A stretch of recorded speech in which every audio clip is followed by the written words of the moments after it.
A paz do Senhor a todos. Vamos dar início nesse momento a mais uma aula da Escola Bíblica Dominical. O tema da lição de hoje, dentro da revista de estudo A Carta de 1 Coríntios, é o poder da mensagem da cruz.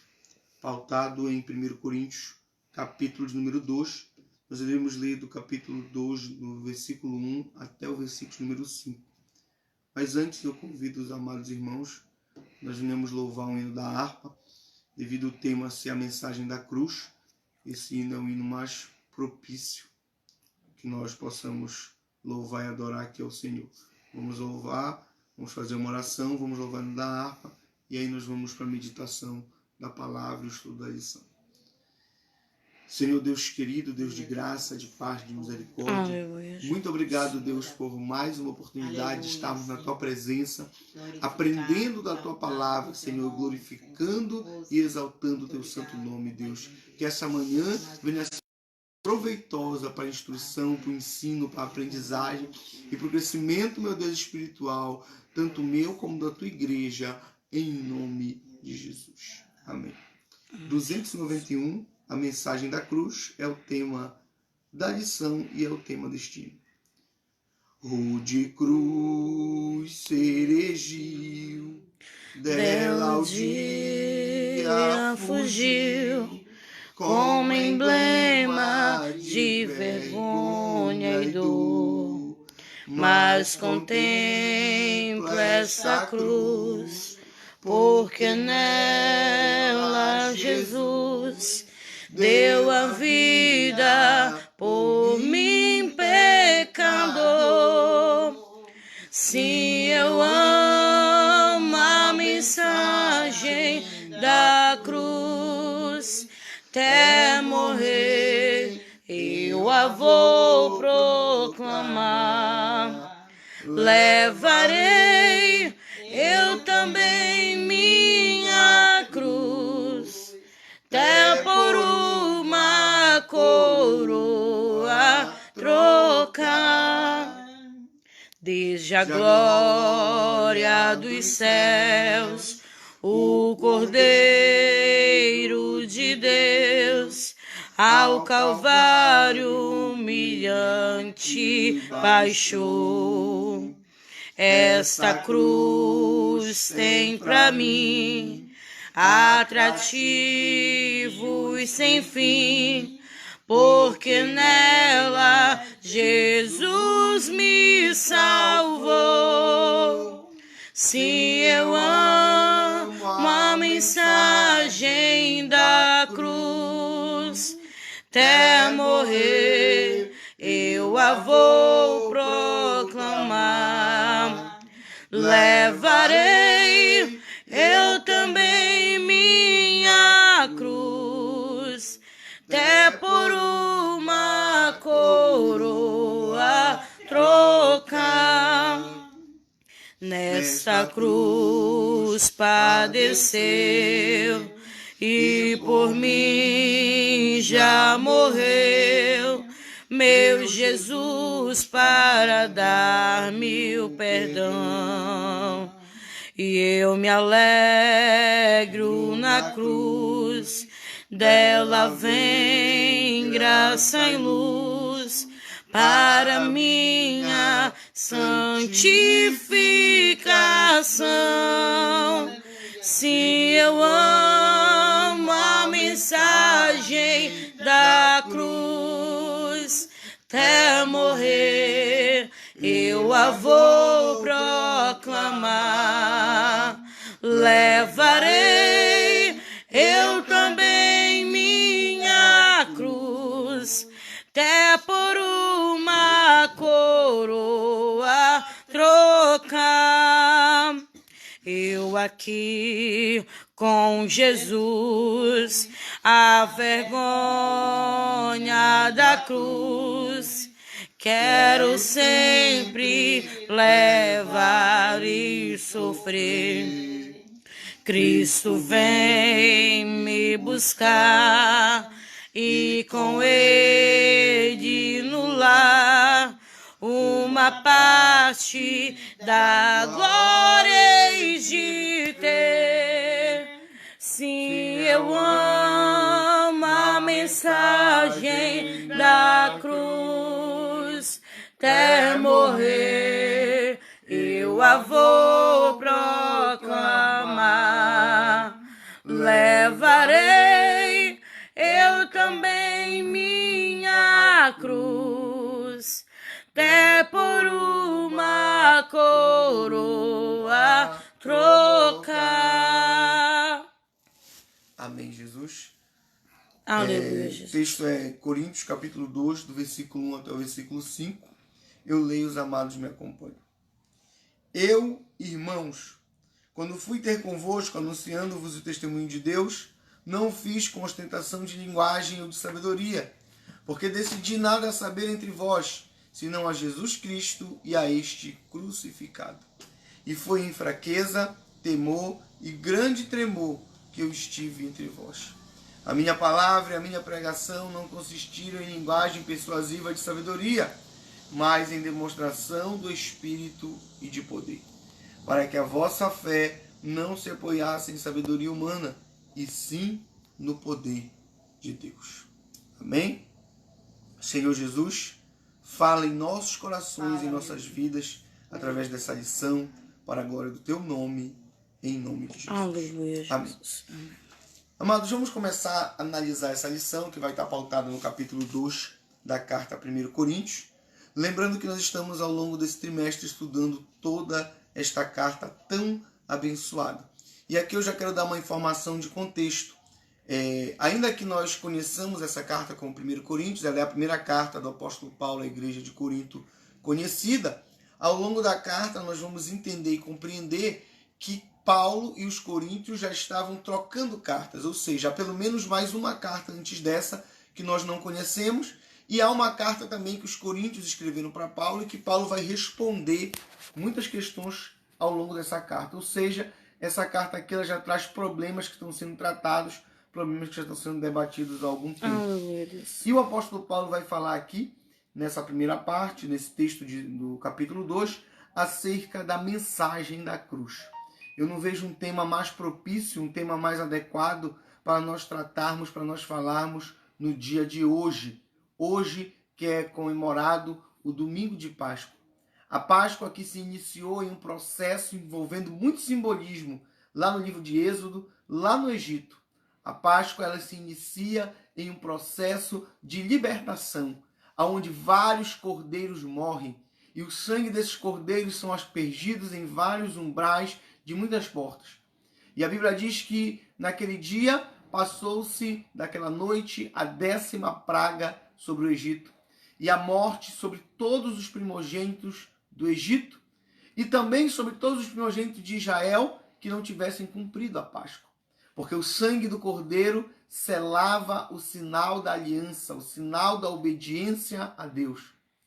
Se porventura algum israelita ou alguma casa israelita não tivesse o sangue do cordeiro, independente de ser filho de Abraão, filho de Jacó, filho de Isaac, independente de ser o povo escolhido, o povo selecionado ou o povo que estava sendo liberto, aquela casa padeceria com aquela praga. Aleluia. Porque nela não havia o sangue do cordeiro. Assim, desse jeito, começou a Páscoa, com homens e mulheres de Deus que obedeceram o simbolismo de um mandado de Deus. E através da sua obediência, eles foram livres da morte. E através da sua obediência, eles foram libertos do jugo do Egito. Aleluia. E a Páscoa ela foi comemorada durante muitos e muitos anos. E ela sempre nesse mesmo sentido. E ainda para muitos judeus até hoje o sentido da Páscoa é o mesmo. Mas o sentido simbólico da Páscoa ele se aperfeiçoou com Jesus. Jesus, ele morre na cruz.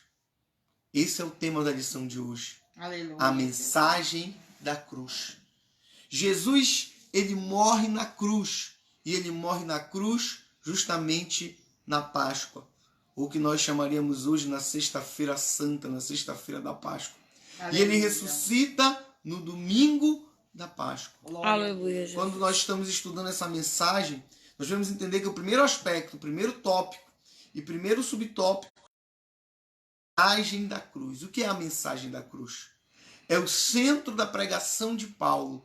Paulo estava dizendo aos coríntios, eu fui aí pregar, Eu vivi com vocês durante muito tempo e eu quero reforçar a mesma mensagem, a mensagem da cruz, a mensagem que Jesus viveu entre nós como homem, que Jesus padeceu, que Jesus fez um sacrifício, que esse sacrifício foi um sacrifício similar a um holocausto, não porque ele tenha sido queimado, mas porque ele foi em todo consumido, açoitado, ferido, cuspido, teve sua cabeça ferida com uma coroa de espinho e ainda sobre essa coroa de espinho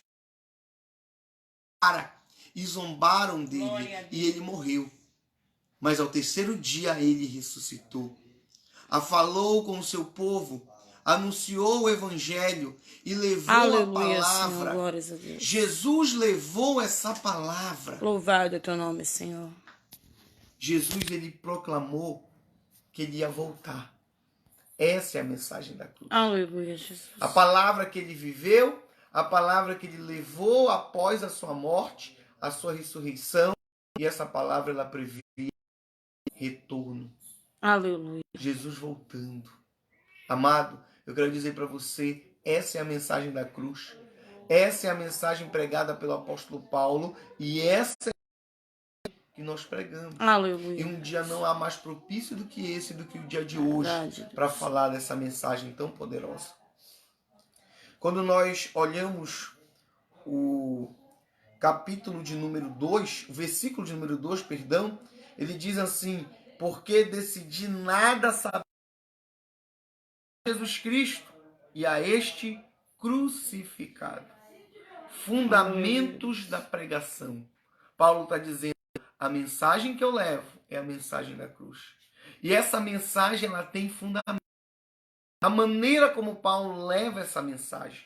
O versículo 3 ele também vai tratar a respeito. Ele diz, foi com fraqueza, temor e grande tremor que eu estive entre vós. Aleluia, Jesus. Primeiro fundamento, primeiro aspecto pelo qual Paulo leva a mensagem da cruz. Sem acepção de pessoas. Olha o que ele diz. Decidi nada saber entre vós.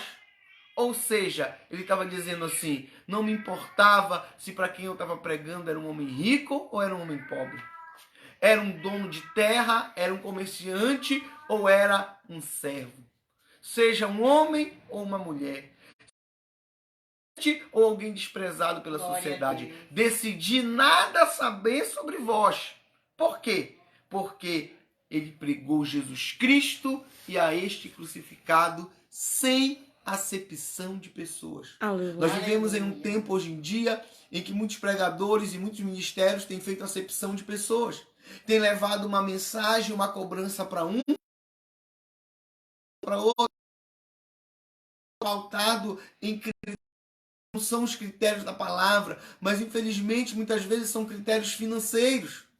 E às vezes, para perder um grande ofertante ou para não perder um grande dizimista, se omite em pregar a mensagem da cruz, em dizer, Jesus morreu e ele morreu para te salvar e tu tem que aceitar ele, senão tu está rejeitando a mensagem da cruz.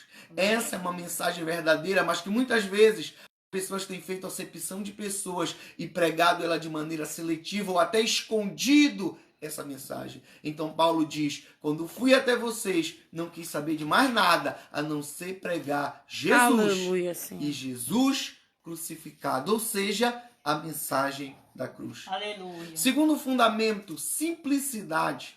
Paulo vai falar mais à frente, nós vamos analisar isso com mais detalhe, que ele não está pregando, e ele vai dizer também já no versículo 1, em ostentação de linguagem ou sabedoria.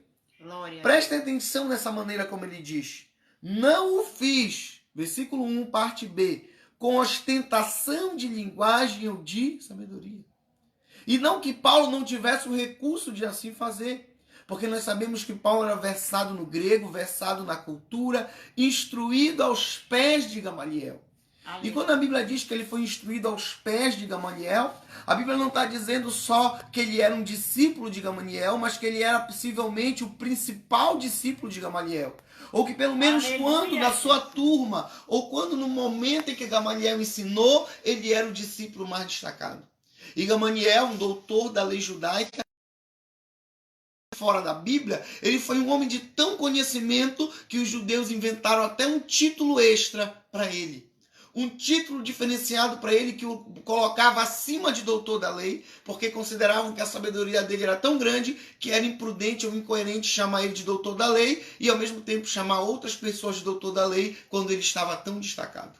O que eu estou dizendo para isso com você é que o apóstolo Paulo, discípulo de Gamaliel, ele poderia sim utilizar-se de ostentação de linguagem, mas ele optou por pregar em simplicidade. Aleluia. E esse é um fundamento até o dia de hoje. Isso é algo que deveria ser notado, anotado, entendido por todos os pregadores, que nós devemos pregar a palavra de Deus, ensinar em simplicidade. De nada adianta nós falarmos palavras difíceis, palavras complicadas, utilizarmos termos teológicos rebuscados que as pessoas têm difícil compreensão.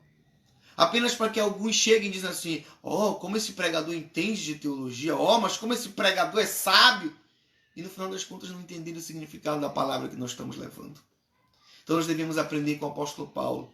Não pregar ou ensinar em ostentação de linguagem, mas pregar em simplicidade. Porque o que mais importa não é que as pessoas olhem para o pregador e saibam que ele tem conhecimento ou que ele tem sabedoria, mas que elas escutem e entendam e compreendam essa mensagem. É o conteúdo da mensagem que é importante. E ela tem que ser levada em simplicidade para que todos venham compreender.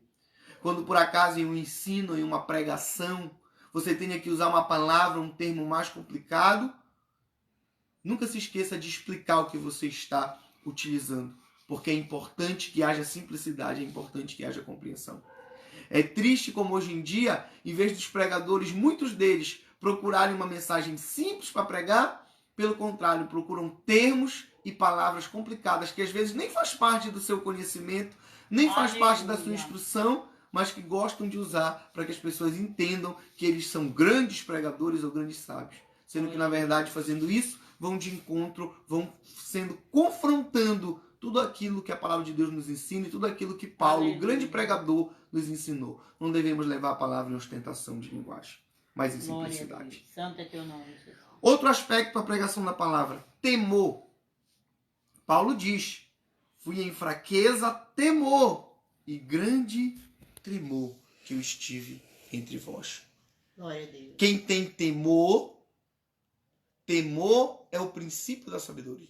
Aleluia. O livro de Provérbios diz isso. O temor a Deus é o princípio da sabedoria. Nós temos que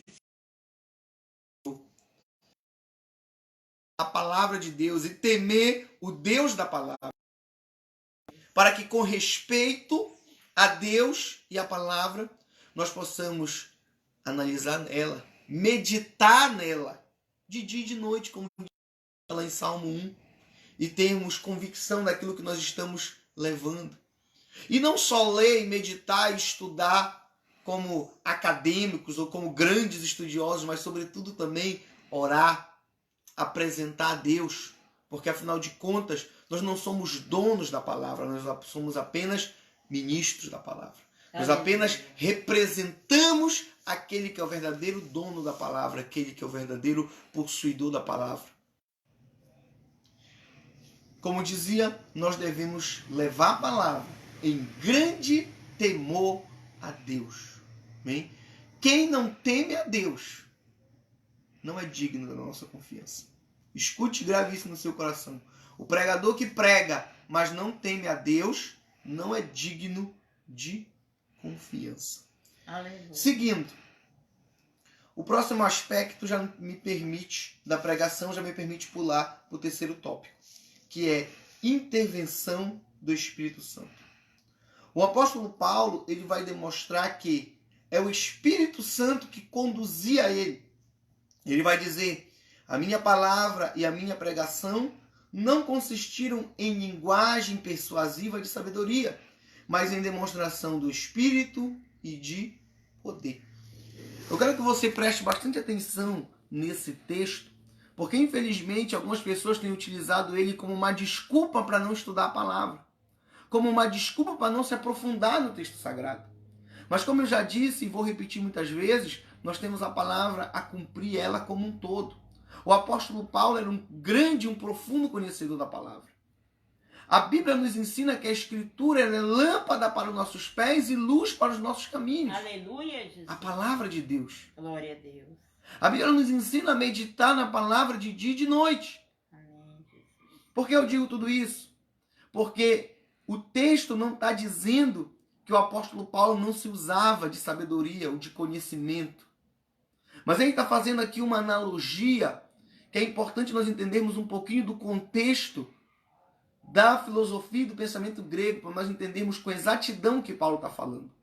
Ainda que mesmo sem conhecer do contexto da filosofia grega, é possível entender o que ele está falando. Ele está dizendo, não consistiu, a minha palavra e a minha pregação não consistiu em linguagem, sabedoria, mas em demonstração e em poder. Glória a Deus.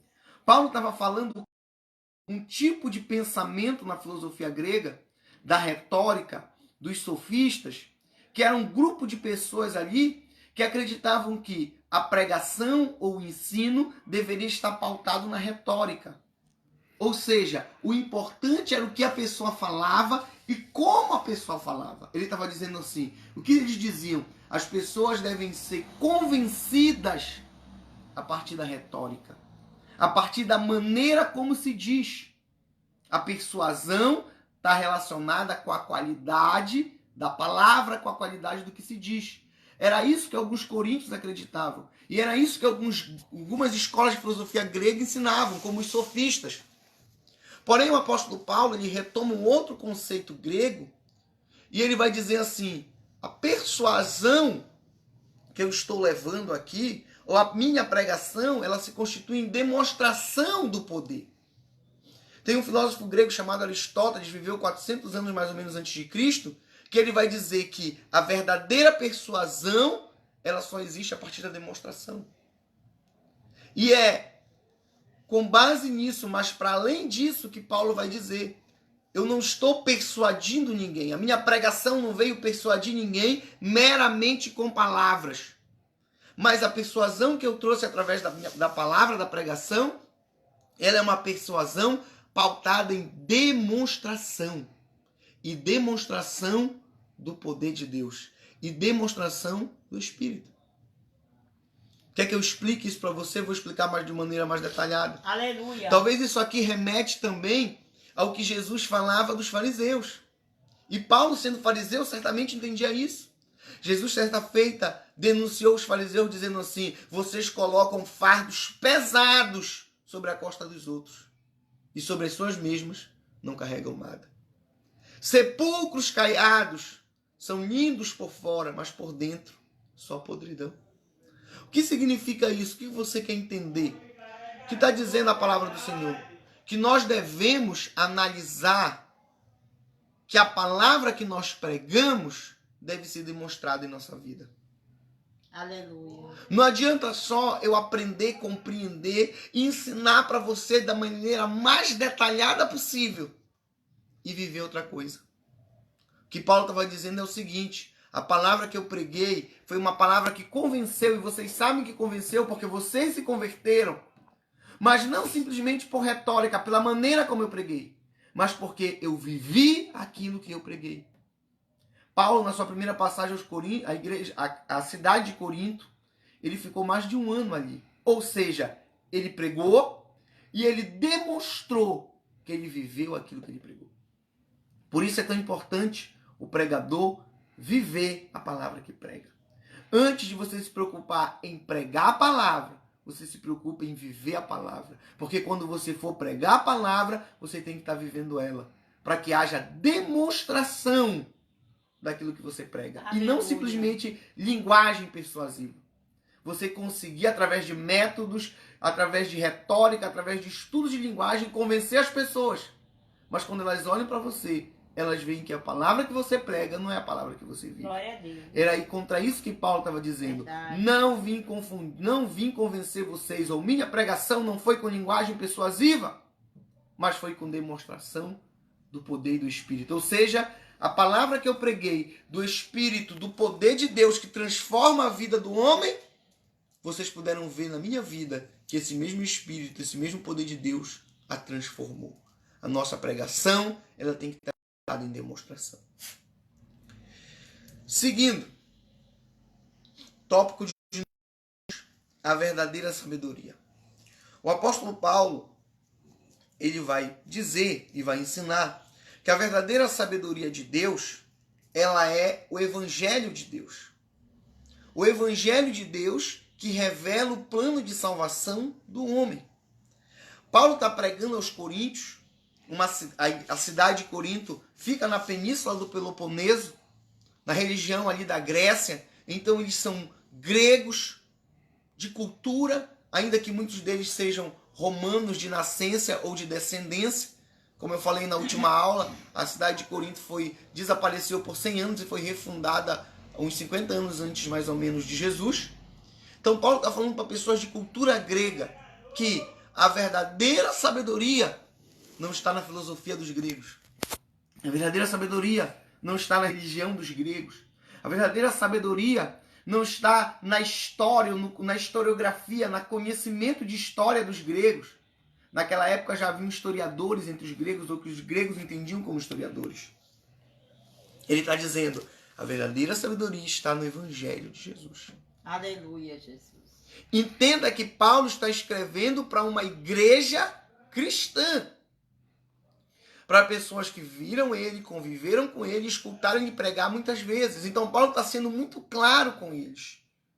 Porque a partir do pensamento grego, havia ali, naquele período, uma ideia de que o grego era o centro do mundo. A Grécia, a cultura, a filosofia, o ensinamento grego, o pensamento grego, para a maioria das pessoas do mundo, era o centro do conhecimento que existia. Tudo era validado a partir da filosofia grega. Aleluia. Como muitas vezes hoje, tudo é validado a partir da ciência moderna. Mas o apóstolo Paulo vai deixar bem claro, a verdadeira sabedoria de Deus é o Evangelho. Presta atenção que Paulo não está dizendo com isso que o Evangelho ou a Bíblia respondam todas as questões que existem. Eu não estou dizendo para você que porque a verdadeira sabedoria de Deus é o Evangelho, que você vai encontrar resposta para tudo na Bíblia. Você não vai encontrar resposta para tudo na Bíblia.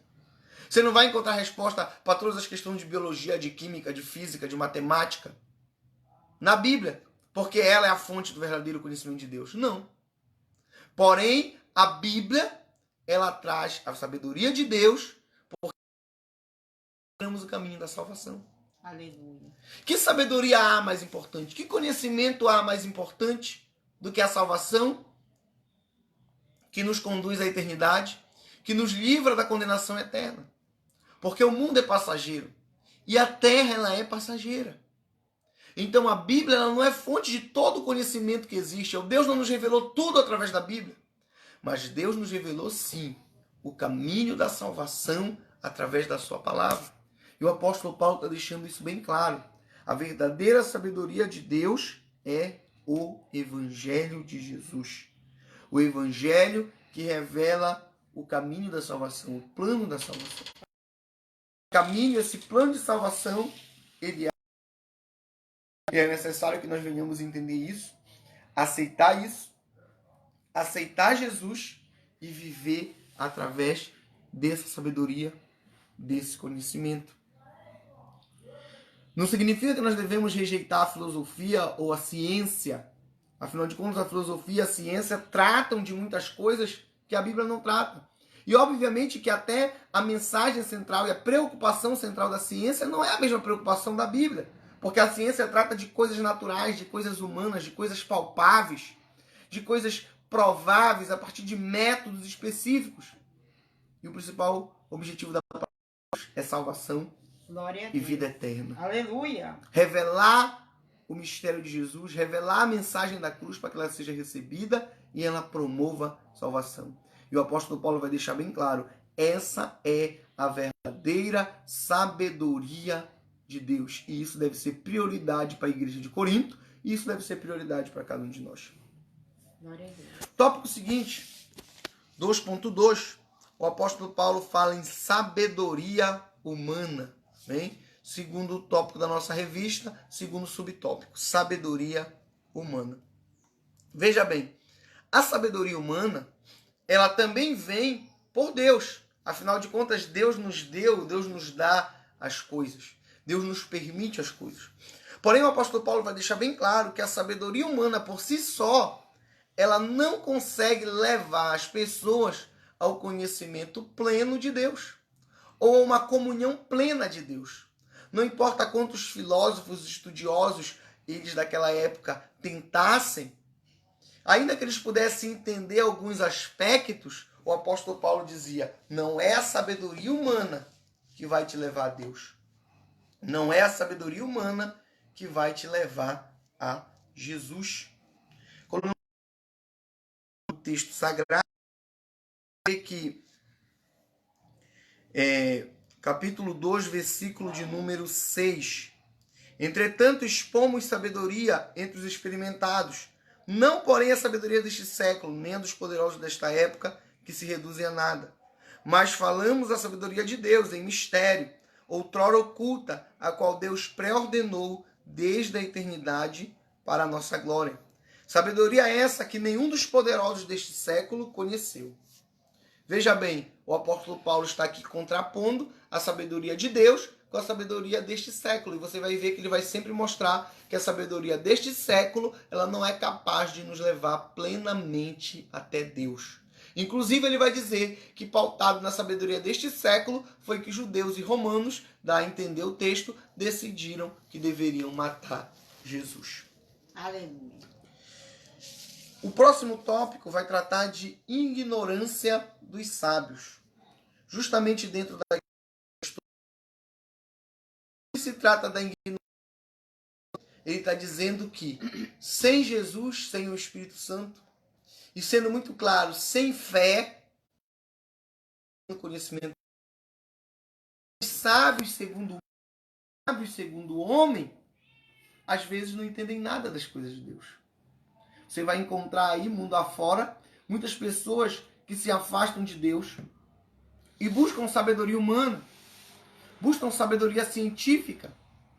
Não estou dizendo que não é permitido ao homem de Deus buscar sabedoria científica. Porém, se nós abandonarmos a sabedoria de Deus e a fé em Cristo, nós podemos querer pautar nossa vida só nesse tipo de sabedoria, e isso certamente é. Por isso há tantas pessoas, doutores, pós-doutores, cientistas, que realmente não acreditam em Deus. Por quê? Porque a sabedoria do homem, ela é loucura para Deus. E esses sábios, por mais que tenham sabedoria a partir da ciência e do conhecimento humano, de Deus, eles são, na verdade, pessoas ignorantes, pessoas que não sabem aquilo que nós sabemos. Aleluia. Que nós entendemos acerca da palavra do Senhor. Glória a Deus. A palavra de Deus trazer a sabedoria de Deus, mas essa sabedoria nós só recebemos a partir da fé em Cristo Jesus e do Espírito Santo. Glória a Deus. O apóstolo Paulo vai dizer, foi por causa dessa ignorância ou dessa falsa sabedoria ou dessa confiança na sabedoria humana que os romanos acabaram decidindo matar Jesus. A mensagem do Antigo Testamento já apontava o Messias. E já apontava Jesus como Messias. Só que não apontava de forma clara. E quando Jesus vem, os judeus não recebem Jesus como eles queriam. Jesus se manifesta como um Messias não da forma como eles querem. Aleluia. Porque Jesus, ele demonstra que é necessário que ele sofra. É necessário que ele morra. É necessário que ele padeça. E não era esse Messias que os judeus queriam. Os judeus queriam um rei, um guerreiro, alguém que libertasse ele dos povos romanos. Amado, eu quero que você entenda isso. Jesus não veio para aqueles judeus da forma como eles queriam, como eles entendiam. Jesus não veio para eles. Jesus veio para eles da maneira como Deus queria. E por isso eles não receberam Jesus. Aleluia. Quantas pessoas até hoje têm deixado de receber Jesus porque Jesus não tem se mostrado para ela do jeito que ela quer. Ela quer um Jesus logo que dê as coisas. Ela quer um Jesus logo que providencie as coisas. Oh, Jesus. Aleluia. E Jesus muitas vezes está chamando você para viver o Evangelho. Aleluia. Para carregar a sua cruz. Todo aquele que quiser vir após mim, negue-se a si mesmo, tome a sua cruz e siga-me. Glória. Aí as pessoas olham para essa palavra, poxa, Jesus, não é essa palavra que eu queria. Eu queria uma palavra que o Senhor já ia me dar um carro, já ia me dar uma casa, já ia me dar uma porta aberta, já ia fazer eu passar no concurso público, ainda que eu não estudei muito. Eu queria essa palavra. Aleluia. Aí Jesus vem, não, mas a minha palavra é: tome a tua cruz e siga-me. Opa, cruz é negócio pesado. Aleluia. Muitas vezes as pessoas não querem. Por que os judeus rejeitaram Jesus como Messias? Porque Jesus revelou um aspecto do Messias que eles não queriam acreditar, que eles não queriam aceitar em sua teologia. Quando o diácono evangelista Filipe chega junto ao eunuco da rainha de Atos, o eunuco está lendo uma passagem do texto de Isaías que fala do sofrimento. E Filipe chega junto do eunuco para interpretar essa passagem. Mostra que essa passagem fala do Messias. E até hoje, para nós, para todas as igrejas cristãs, é claro que essa mensagem ela fala do Messias e fala de Jesus da maneira como Jesus sofreu. Porém, até hoje, para os judeus, essa mensagem não fala de Jesus, nem fala do Messias. Ela está falando apenas do próprio Israel. Eles continuam esperando receber um Messias diferente daquele que Deus já mandou para eles. Já enviou para eles. Glória a Deus. Amado, abra o seu coração e aceite Jesus na sua vida do jeito que Ele quer para trabalhar na sua vida, para operar na sua vida.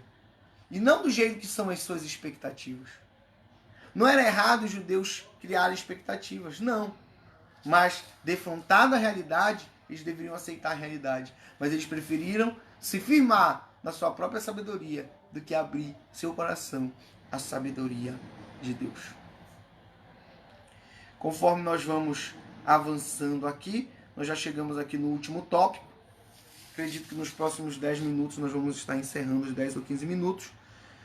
Lembro que todos aqueles que quiserem fazer perguntas, fiquem à vontade, que a missionária Jael me repassa as perguntas.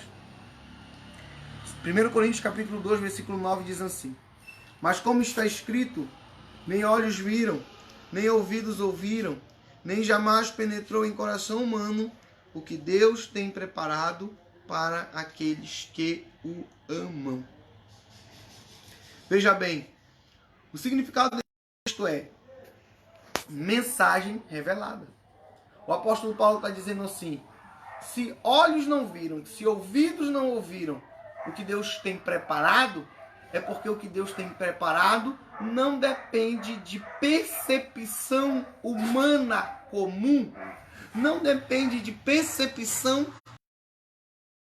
dos nossos 5 sentidos. Aleluia. Paulo está dizendo que a verdadeira sabedoria de Deus, ela vem revelada pela fé.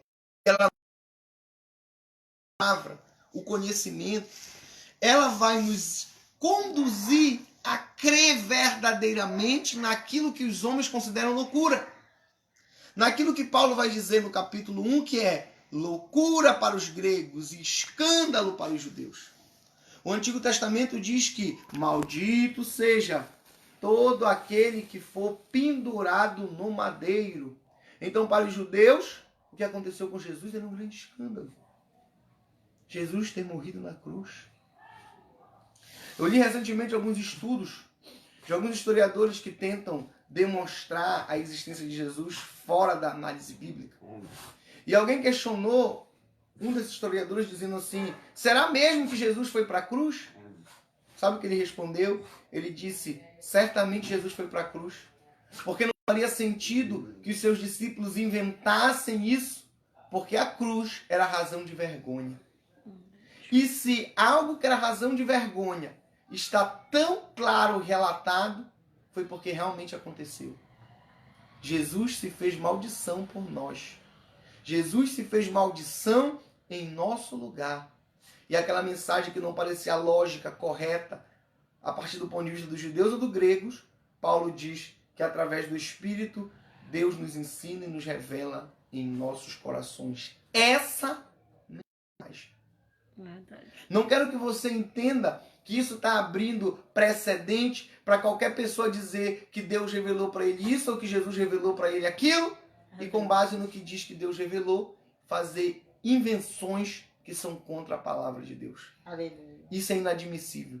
A maior revelação, a revelação completa e perfeita de Deus, ela é a palavra de Deus. Aleluia. Ela é a palavra de Deus. O que não quer dizer que Deus não possa agir por revelação, por profecia, por visão. Sim, o Espírito Santo fazia e ainda faz. Porém, nenhuma revelação ou visão ou profecia pode ir contra a palavra de Deus. Ou acrescentar aspectos ao Evangelho que já não estejam previstos na própria palavra de Deus. Não se acrescentam novos mandamentos por revelação ou profecia. A mensagem revelada significa que a verdadeira sabedoria de Deus vem em nossos corações através do Espírito Santo. O Espírito que ensina, 1 Coríntios capítulo 2, do versículo 11 ao versículo 13. Porque qual dos homens sabe as coisas do homem, senão o próprio Espírito que nele está? Assim também as coisas de Deus, ninguém as conhece, senão o Espírito de Deus. Ora, nós não temos recebido o Espírito do mundo, e sim o Espírito de Deus, que vem de Deus, para que conheçamos o que por Deus nos foi dado gratuitamente. Disto também falamos, não em palavras ensinadas pela sabedoria humana, mas ensinadas pelo Espírito, conferindo coisas espirituais com espirituais. Aleluia. O que o apóstolo Paulo está dizendo? Que o verdadeiro ensinador é o Espírito Santo. É ele que nos guia. Aleluia. O apóstolo não está com isso negando a importância de meditar na palavra, de estudar a palavra. Mas ele está dizendo que quem ensina, no final das contas, é o Espírito Santo. Olha o tamanho da Bíblia. Quantas coisas nós temos nela. Quantas mensagens maravilhosas nós temos nela. Aleluia. Que podem ser ensinadas, que podem ser pregadas. Aí você diz, pastor, como é que o pregador sabe o que ele deve pregar? Sendo que há tantas mensagens. Há tantas maneiras de pregar a palavra. Sabe como o pregador sabe? Através do direcionamento do Espírito Santo. É Jesus que dá a direção. É Deus que dá a direção.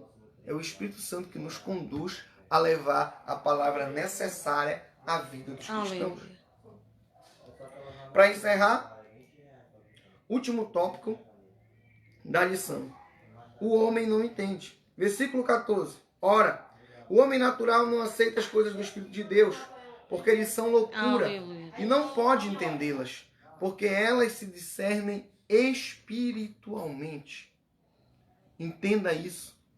O que está dizendo aqui a palavra? Que as coisas naturais são entendidas de maneira natural, mas as coisas espirituais são entendidas de forma espiritual e espiritualmente. Por isso é um perigo as pessoas virem para a Bíblia para querer justificar ações e decisões que deveriam estar pautadas na ciência, porque são coisas naturais, que não são a preocupação maior da Bíblia na maior parte dos casos. E também por isso que é complicado que cientistas, através de física, ou de astrofísica, ou de astronomia, ou talvez alguns pensadores, através de filosofia, que são coisas naturais, tentem entender, provar ou acreditar em Deus. Coisas naturais, pensamentos naturais, conhecimento natural, serve para revelar coisas naturais. Agora, Deus, que é Espírito, e o Espírito de Deus não se discerne naturalmente, se discerne espiritualmente. E por isso que muitas vezes nessa busca incansável de, através daquilo que é natural, através daquilo que é científico, encontrar Deus, e eles não vão encontrar, porque Deus é Espírito. Aí muitas pessoas acabam decaindo em uma crença na inexistência de Deus. Não é dizer que não existe, mas sim que eles creem. É uma decisão que tem a ver com espiritualidade. E essa espiritualidade em pessoas que tentam resolver é uma espiritualidade muito fraca e muito frágil. Nós que somos servos do Senhor, nós devemos entender que a nossa vida ela deve estar pautada em uma verdadeira espiritualidade. E vai ser esse o tema do restante de toda a carta aos Coríntios, a verdadeira espiritualidade. Há um confronto entre os coríntios e o apóstolo Paulo acerca do que é o sentido da verdadeira espiritualidade. E o que essa verdadeira espiritualidade permitiria ou não que o homem ou a mulher de Deus fizesse. Estava acontecendo em Coríntios que aqueles homens se achavam muito espirituais, porque falavam em línguas, porque profetizavam, e com base nessa espiritualidade, eles estavam deixando de ter comportamentos morais adequados. Como se que dons atestassem eles acima da moralidade, porque a moralidade tinha a ver com coisas da terra, e os dons já tinham a ver com coisas do céu. E isso vai ser algo que Paulo vai atacar ao longo de todos os espirituais. Pneumatikóios, de acordo com o grego, seriam pessoas espirituais. Significa Aleluia. literalmente pessoas espirituais. O que vai ser discutido ao longo de toda essa lição, de toda essa revista, de toda essa escola dominical, no longo do trimestre, na prática, é o que são pessoas espirituais. E o que pessoas espirituais fazem ou deixam de fazer. Amém? Com isso eu encerro aqui a lição e já deixo preparado as lições seguintes. Aplicação pessoal. A mensagem da cruz excede todo entendimento e é poderosa para cumprir seu objetivo sem interferências humanas. Amém? É o Espírito Santo que produz o efeito da pregação da palavra. Vamos orar, vamos agradecer e vamos encerrar essa lição. Amém, Jesus. Aleluia. Senhor Jesus, Sim, meu Deus. por mais esse ensinamento, Aleluia. por mais esse momento de comunhão, de aprendizagem contigo. Quero crescer, meu Pai, como eu tenho certeza que cresceram muitos na igreja de Coríntios, o apóstolo Paulo escreveu essa carta, que nós possamos crescer através do estudo, Pai, dessa carta, que nós venhamos aprender e entender o que são homens e mulheres espirituais e o que fazem homens e mulheres espirituais, Pai. Que a sabedoria, Senhor, que nos conduz até Ti e que nos conduz a levar a Tua palavra, não seja de homens, mas seja de Deus e que seja do Espírito Santo, para a glória do Teu santo nome, em nome de Jesus. Amém? Que Deus abençoe a todos vocês e até mais tarde em nosso culto à noite, que começa às 19 horas.